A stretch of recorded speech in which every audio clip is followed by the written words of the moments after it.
Uncle Dan. Yes? You know what country we never talk about anymore? You know, it's just... Because we're no longer allowed to under current federal law.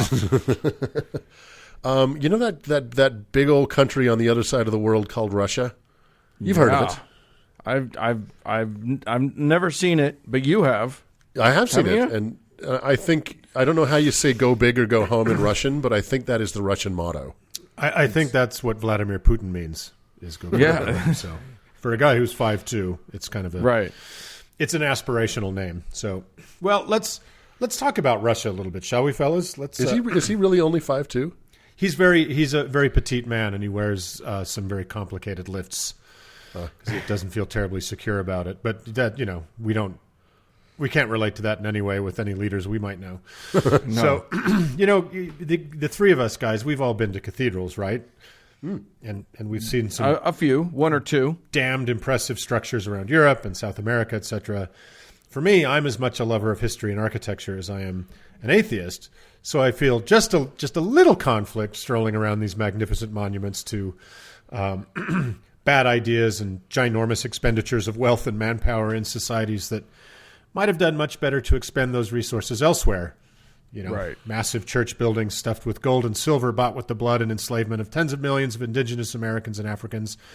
But despite some unfortunate HR and labor issues back in the day, they're pretty fucking impressive. And they're amazing. That is the point, after all, is it not? Yeah. Well, guys, massive-ass cathedrals are not just the residue of the medieval yesteryear. There is a brand new one that rivals some of the greats in some ways. And no, I don't mean Mormonism's brand new, totally vacant temple in Rome. No, our friend and actual president, Vladimir Putin, has himself a shiny new trinket, and that is the just consecrated and fucking impressive Main Cathedral of the Russian Armed Forces, with the modest subtitle, I know, big red flags everywhere and not just right. communist ones, with the modest subtitle of the Cathedral of the Resurrection of Jesus Christ. And while this may sound like a New York Times architectural review, it's only partly that. I can't speak for all atheists, but one of the things that keeps a lot of us up at night, myself included, is the corrosive and toxic effect religion has on civic government and public institutions, and how church-state collusion is inevitably dangerous to human rights, minority populations, education, democracy, and an informed populace. I don't know where you're getting that. I don't know where you're getting that from. I'm going way, way out on thin ice with this one. So, yeah, keen listeners may recognize all those things I just named as things Vladimir Putin very much despises. So let's explore how this military cathedral is a disturbing development in the degradation of what little remains of any of those liberalities in modern Russia. It's important to keep in mind that there is a long tradition of the Russian Orthodox Church building religious monuments to military victories, as they did commemorating the victories over the Mongols in the 14th century, the Swedes in the 18th century, and, of course, the little-known Napoleon in the 19th century. So, do you really have to build a monument to defeating Swedes? That just feels... They were more like of a threat than victory. I would have thought when I read about it. But they've had a change of heart since then. So, bye, Swedish listeners. It was fun. Bye. To start, let's just talk about this fucking building. It is, as I mentioned before, impressive. It's an intriguing combination of classic Russian imperial ecclesiastical architecture and the size fucking matters maximalist modernism of the post-Soviet oligarchy. It is, I think, the tallest church in the Orthodox world at 95 meters, which is almost 30 stories tall. Wow. Holy shit. It sits on a massive piece of land that is adjacent to a humongous theme park dedicated to Soviet Russian military, to the Soviet Russian and military might, just a short drive outside of Moscow.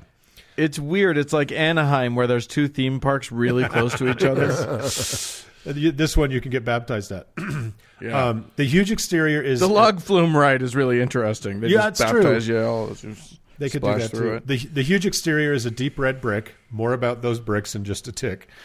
And the inside is a really amazing multi-tone army green vibe, but overflowing with gold ornament, massive stained glass ceilings, and huge, incredible mosaics, which are just a little bit problematic. And more on those in just a tick as well. But perhaps most mind-blowing of all, it was built in just under 600 days. Whoa. Wow. From breaking ground to consecration. And you sent us that video of it, and I would have thought it took 20 years to build. It's huge and extremely elaborate, and it's fucking impressive in a lot of different ways. It's a testament to what can be accomplished if you don't care about the humans building it. Exactly, or where the money comes from, and we'll talk about that. Right. Isn't that a truism of basically everything built before 1972? Yeah, and probably after. Quite a bit after. So the cathedral was the idea of the current Russian defense minister, Sergei Shoigu. That should also be a red flag.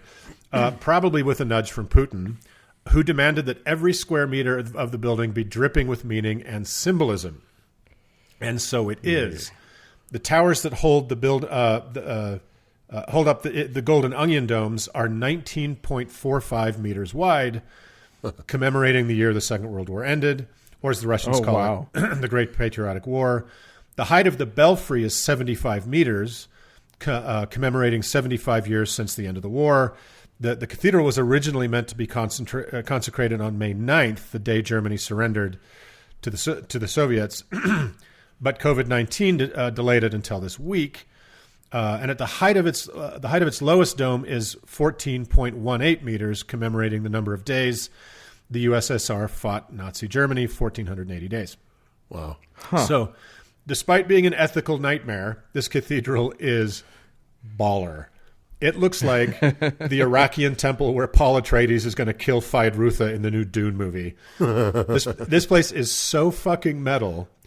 The huge two-tiered front staircase is made out of, and this is true, melted down captured Nazi guns. It's amazing. The 4 chapels within it are dedicated to the Orthodox patron saints of the 4 branches of the Russian military. You guys know who these are, of course. Starting with Barbara the Great Martyr, patroness of the strategic missile forces. That's right. Essentially patron saint of nuclear war. Holy Apostle Andrew They call her Boom Boom Barb. Barbara Boom Boom. The Holy Apostle Andrew the First Called, patron saint of the Navy. And naturally, Saint Alexander Nevsky, patron saint of the ground forces. I'll include a video of it in the show notes. Watch it with the sound up. The remixed Russian men's choir trip hop thing seriously adds to the vibe. Yeah, it's at that really brooding, weird. Yeah, it's great. It's very fitting music. It's perfect for it. So now I hear you saying, Uncle Mark, well, the name of this Russian Orthodox militarist monstrosity is the Main Cathedral of the Russian Armed Forces. Its subheading is Cathedral of the Resurrection of Christ. You know, the character in season 2 of the Bible who is the Prince of Peace, the penniless healer who healed the sick and preached love and turning the other cheek. No? To which I say, why don't you shut the fuck up about all that hippie bullshit before you fall out a window or touch a radioactive doorknob like everyone else who ever gets crosswise of Vladimir Putin? Right. The Jesus of this here cathedral rode a tank, held a general's rank when the blitzkrieg raged and the bodies stank. It is maybe not possible to overstate the significance of the Second World War, or, as I said, the Russians call it the Great Patriotic War, to the Russian character and culture. For modern Russians, it's the defining struggle of Russian history, more so than the Bolshevik Revolution of 1917, or even the triumphant 2008 Eurovision victory of Russian pop singer Dima Bilan with his emotional ballad Believe. Which is shocking because that was glorious. I'm going to include the video of that as well in the show notes. I promise you it must be seen to be believed. Swear to me you'll watch it all the way to the end, and if you don't get a time-traveling cocaine contact high, I will give you your money back. Listen, I watched this video. Uncle Mark sent it to us to prepare for the show today, and I want to live a life where I end up in a white tailored suit with no shoes, kneeling on a stage, playing the violin. I want to be that guy. There was a part of that with video a madly that was, coked up figure skater just spinning around you at impossible RPMs. Did you notice something about that though? There was the violinist, the singer, and the figure skater, and they were all on a little rink of ice that was about 8 feet wide, Tiny. Okay, I don't even think it was ice. I think it was some substance. Synthetic thing. Yeah, there's like a synthetic. ice. Whatever it was. Yeah. There was one dude on that little pedestal skating on razor blades, literally, around a barefoot and another dude man. on that pedestal was barefoot. I know. Yeah. I was so cringing. I'm like, he's gonna lose a fucking toe. Yeah, he's gonna lose a toe. But that's something else about that Russia. figure skater, Doug. Yeah, that figure skater was one of the Russian figure skaters that was involved in the 2002 Olympic judge purchasing scandal that happened right here in good old Salt Lake City. Yeah, he was like a national hero. That guy. Yeah. So anyway, back to World War II. But for real, Joseph Stalin's Russia did eventually defeat Hitler's Germany after first stupidly believing that Hitler would honor their non-aggression pact. Spoiler, he did not. He was kind of a stinker that way. Then throwing a generation of Russian humanity into an existential conflict with the far more developed and technically advanced Germany. While Nazi Germany lost a staggering 5.3 million troops on multiple fronts, Stalin's USSR, at least according to the Russian Defense Ministry and this cathedral's designers, lost 33 million Russian soldiers on the single front with Germany. Holy shit. Yeah, FYI, that number is higher than most estimates, and it also does not obviously include civilians, which was probably an equivalent number, by the way. But if true, that means there was a more than 6-to-1 loss rate against Germany. Obviously, these were not evenly matched adversaries. While Germany had highly developed industries and the most advanced military technology in the world, Russia had an ocean of land, horrendous winters, and an almost inexhaustible reservoir of poor peasants to throw into the breach, along with a leader that might have been even more malevolent towards his own people than Hitler was. Right. Long story short, they fucking won. And on May 2nd, 1945, Soviet troops raised the red hammer and sickle standard over the ruins of Berlin. So let's cut our Russian comrades some slack for wanting to commemorate their unlikely triumph over the Nazi war machine. Despite Stalin's arguably equivalent misanthropy, Russia used what Russia had available to defeat the world's greatest superpower at the time. So they deserve a couple victory laps. Point of order. The U.S. obviously defeated Hitler. Everybody knows that. Ask Quentin Tarantino. Read a book. I mean, watch a movie. Read a movie. But commemoration of a massive sacrifice and victory and the further degradation of civil society and freedom should not be the same thing. If this were simply the Russian Orthodox Church undertaking this massive effort, it would be one thing, but it's not that. Remember that it was essentially commissioned by the Defense Ministry and built on its land in a giant militaristic theme park. Right. So the cathedral project was supposed to be built solely from private donations, but the directors have worked to keep the financing and budget super secret. And because nothing in modern Russia is really what it appears to be, firstly, they claimed the entire project, and you guys have seen this video, only cost $87 million US. That's impossible. If it's 4 times that, I wouldn't be surprised. Yeah. It's a colossal undertaking, covered in fucking gold, built at a breakneck pace. Like, that would normally be a 5-6 year project. Yeah. Yeah. That amount of money wouldn't cover the ceilings of that place. No, it wouldn't cover the mosaics. So investigative reporting also turned up evidence that the Kremlin has contributed at least half the money, meaning this war church has sucked up secretive, unknown millions in taxpayer funds. There's also a lot of controversy about how the actual donations were acquired. As it's really a military project, the top brass see it as a huge prestige project for them, and they've personally dumped in huge sums as officers and generals. And according to the same investigative reports, they've also pressured lower officers to cough up huge sums, who in turn coerce lower-ranking cadets and grunts to contribute their meager incomes, leaving them almost penniless. Jesus Christ. But if they refuse, they don't get paid at all, since salary in the Russian military is apparently solely based on assessment of individual conduct. Wow. So, super corrupt, right? And remember, not everyone in the Russian military is an Orthodox Christian. There are plenty of Muslims, Christians of other stripes, and non-believers being forced to pay for this thing in a country that, at least on paper, does not have an official religion yet. Right. So let's get back. There's literally the Russian government and the Russian Orthodox Church are so hand in hand, lockstep, like besties. Yeah, and Putin has it's a ridiculous notion. Like we talked about other the 20th century dictators earlier in the show. You can get rid of a church, or you can just see it as a useful system, for controlling people. And I think that's exactly what Putin's done, right? So anyway, the big oligarchs have kicked in money. And those red bricks I mentioned earlier, they were donated by Kalashnikov, the makers of the most prolific weapon of war ever produced, the AK-47 and its variants, a weapon so effective and so fucking cheap, it's the gun of choice of the poorest of insurgencies and revolutionaries, and yes, terrorists everywhere. There are, at the moment, probably 100 million in circulation in the world. That Kalashnikov... It's also one of the most popular guns in our homegrown terrorists. It definitely is. So the right wing of this country is a fan. So it was that Kalashnikov that donated the lovely red bricks for the Cathedral of the Resurrection of Christ. That's the most Russian thing you will probably hear today. Yeah. So the murals. Now, when you watch the video, you will see some of these exquisite mosaic murals, fucking beautiful, but. Photographs leaked a while back of some, controversial images on them. One of them being the face of the denounced genocidal psychopath Joseph Stalin.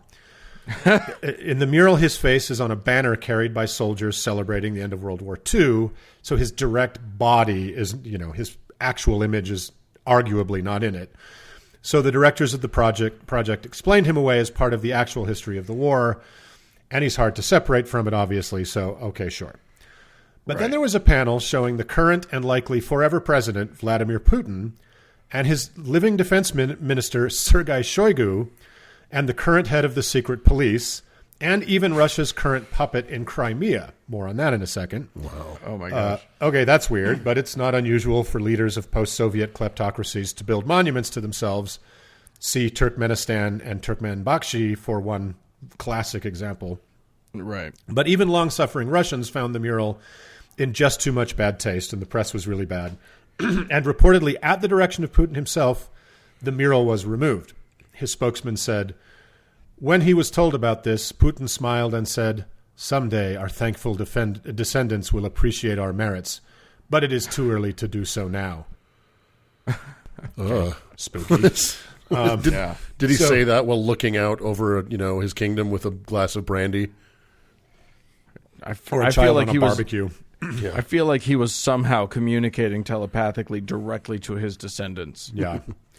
So anyway, of me. There is yet another mural with a group of modern people standing around a banner that says Crimea is ours. If you recall, the 2014 unofficial wink annexation of Crimea from the Ukraine was supposedly the work of local pro-Kremlin irregular forces, but were widely known to be Russian troops without insignia that were dubbed the Little Green Men. They are the modern people standing around that banner.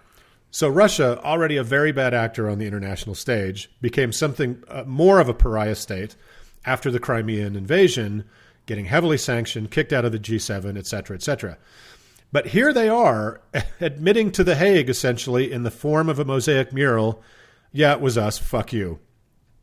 But with all the World War II, Stalin, the ancient iconography, and the failed, for now, attempt to get Putin and his goons rendered as heroic, holy icons, the really troubling thing is that the Putinistas are trying to rewrite or re-edit Russian civilization as a mythic, Christofascist warrior cult with a direct line from Jesus through Peter the Great, through Stalin, and ultimately to Putin, to fuse church and state at the worst possible point, a nuclear-armed military and an anti-democratic, despotic, failed petrostate. And this church is brick and mortar evidence of the nightmarish road that seems, unfortunately, likely to lie ahead for our Russian friends. Now, if you don't believe me, let me quote the words of the head of the Russian Orthodox Church, Patriarch Kirill, at the consecration ceremony. With this harmony between the might of the armed forces and the spiritual might of the church, of the spiritual and the material, of church and state. Let the path of our people go into the future in peace and prosperity. And of this path, God willing, let there be new victories, new achievements, and no defeats. So here's the thing: you can't go into peace and have victories. yeah, that's a bit of a contradiction. yeah, maybe it works there. in Russian. Probably does. So, so a holy army can in turn only make holy war, the cause of which would automatically have to be just. So how could it not be? So anyway, that's the story of the insane nuclear knackle in Russia, guys. Well, Fun. I'm fascinated by the fact that that Vladimir Putin was moved by public opinion.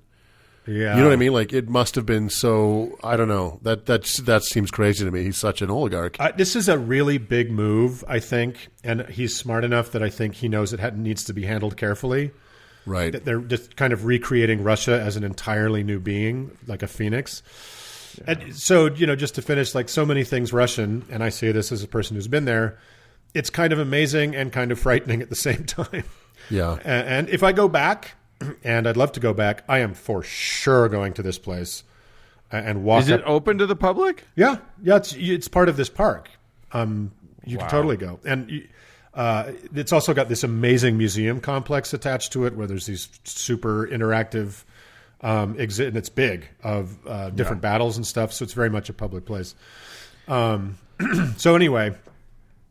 That's really it. Cool. And by the way, touchscreen displays where you can blow up different countries and see what happens. Totally, you can annex all kinds of peninsulas. Right. And by the way, when I was looking at a list of Russian leaders through history, this is the fun shit you learn doing this stuff.